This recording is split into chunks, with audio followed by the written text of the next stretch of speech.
एक बेचारे बाप की दर्दनाक कहानी। कोई घटना, कोई किस्सा या कोई कहानी कितनी दर्दनाक हो सकती है, इसे नापने का कोई मापदंड तो नहीं है।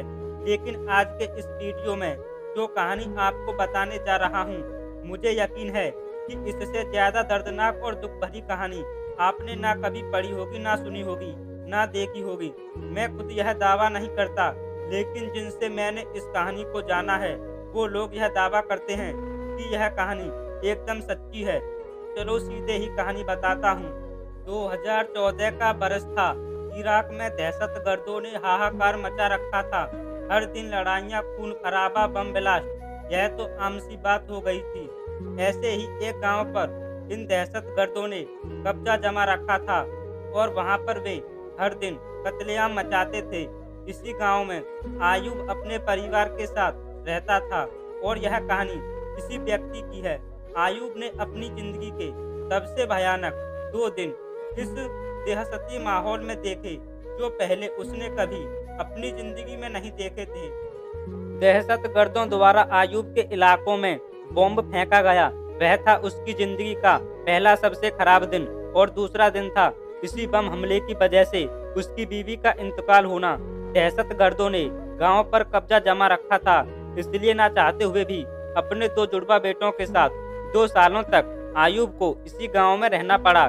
लेकिन अब दहशतगर्द और इराकी आर्मी वालों के बीच हर दिन की लड़ाइयों की वजह से वहां रहना और भी ज्यादा खतरनाक हो गया था। आयूब किसी तरह उस गांव से निकलकर अपना और अपने बच्चों का जीवन सुरक्षित बनाना चाहता था। लेकिन यह इतना आसान नहीं था, क्योंकि दहशतगर्दों को हुक्म मिला था कि जो भी इस गांव से भागते हुए पकड़ा जाए, उसे वहीं मार दिया जाए। आयूब जानता था कि भागते हुए शायद वह पकड़ा जा सकता है और मारा जा सकता है, लेकिन वह इस बात से भी वाकिफ था कि अगर वह यहीं था तो जरूर मारा जाएगा। उसे अपनी जान की कोई फिक्र नहीं थी। फिक्र थी तो बस उसके 2 जुड़वा बच्चों की, जो अब उसके लिए दुनिया में सब कुछ थे। काफी सोच विचार और मनोमंथन के बाद आयूब ने एक योजना बनाई। आयूब ने एक दिन अपने दोस्त से बोलकर नींद की दवाइयां मंगा ली। उसने अपने बच्चों के दूध में नींद की दवाई मिलाकर रात को उन्हें दूध पिला दिया और उनके सोने का इंतजार करने लगा। उसका प्लान था कि रात के अंधेरे में चुपके से बिना आवाज किए इस गांव से निकलकर सीधा इराकी आर्मी तक पहुंच जाए। इसलिए बच्चों का शांत रहना बहुत जरूरी था। बच्चों के सो जाने के बाद आयूब ने दोनों बच्चों को अपने कंधों पर लिया और चुपके से दबे पांव गांव से निकलने लगा। लेकिन बदनसीबी है कि उसका साथ छोड़ने का नाम नहीं ले रही थी। गांव के कोने कोने में दहशतगर्द पहरा दे रहे थे।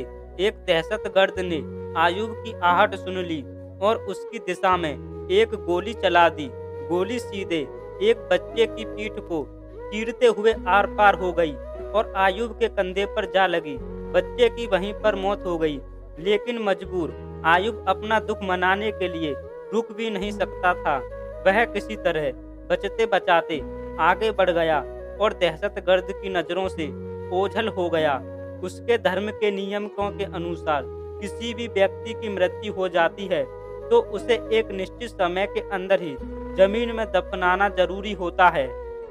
अपने एहसनीय दुख और रोती हुई आंखों के साथ आयूब ने अंधेरे में ही जमीन में गड्ढा खोदना चालू किया।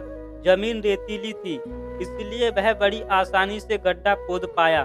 अपने बच्चे को दफन किया और दूसरे बच्चे को लेकर फिर आगे बढ़ गया। थकान से बेहाल और दुख से बेजान आयूब आखिरकार इराकी आर्मी तक पहुंच गया। जो घटना उसके साथ हुई थी, उसने उसकी आजाद होने की खुशी खत्म कर दी थी।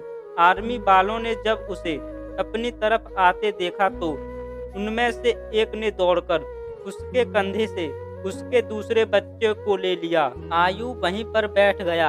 आर्मी वालों ने उसे पीने के लिए पानी दिया। आयूब पानी पीने लगा। तब आर्मी वालों की बातें उसके कान पर पड़ी, जिन्हें सुनकर उसके पैरों तले से जमीन खिसक गई। आर्मी वाले आपस में बात कर रहे थे। जरूर इस बच्चे की पीठ पर लगे घाव की वजह से किसकी मौत हुई होगी। हो सकता है किसी दहशतगर्द ने पीछे से गोली चलाई हो। उनकी बातें सुनकर आयुब को रियलाइज हुआ कि उसने कितनी बड़ी गलती कर दी है। उसने रात के अंधेरे में और अपने पहले बच्चे की मौत के गम में अपना शुद्ध बुद्ध खोकर अपने सोते हुए बच्चे को ही मरा समझकर उसे दफन कर दिया था। दोस्तों, यह कहानी सुनकर आपके मन में निराशा के भाव आ गए होंगे। ऐसा होना बड़ा ही सहज और स्वाभाविक है, लेकिन इतनी दर्द भरी इस कहानी से भी हम एक सीख ले सकते हैं। चाहे जो भी हो जाए, किसी भी कठिन से कठिन परिस्थिति में भी अपने आप को, अपने मन को स्थिर रखना बहुत जरूरी होता है।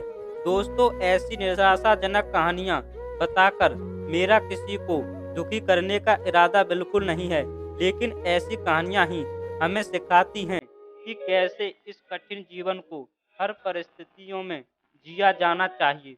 दोस्तों, आपको यह कहानी अच्छी लगी हो तो इसे लाइक ज़रूर करें और इसी तरह की कहानियाँ सुनने के लिए हमारे चैनल को ज़रूर सब्सक्राइब कर लेना।